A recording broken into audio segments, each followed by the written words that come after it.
अक्सर लोग हमारे पास इस बात को लेकर आते हैं कि जनाब हमें मुंह से बहुत स्मेल आती है which is called as a bad breath और in our terminology it's called as halitosis कि जनाब despite of brushing it regularly thoroughly अच्छी तरह से हम माउथ वॉश भी कर रहे हैं और हमने डिफरेंट जगहों से दिखाया भी, लेकिन अनफॉर्चुनेटली हमारी बैड ब्रेथ का रीज़न जो है वो डिमिनिश नहीं हो रहा या वो नहीं जा रहा है।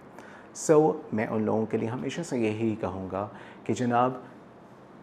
bad breath is just not the cause from the gums and teeth या from the mouth only. It comes from your gut, that is your tummy as well.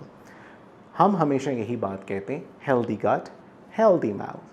सबसे ज़्यादा ये बात ये होती है कि if for example अगर mouth से bad breath आने का major reason है, so there is a lot of like a plaque, calculus, जिसको पुराने ज़माने के अंदर हम टाटा कहते थे, accumulation होने की वजह से लेसनेस डेवलप्ड हो जाती है और जिसकी वजह से लोगों को काफ़ी ज़्यादा डिस्कम्फर्ट रहता है, मसूड़े सूज जाते हैं, उनमें से खून आने लगता है, समटाइम्स पीप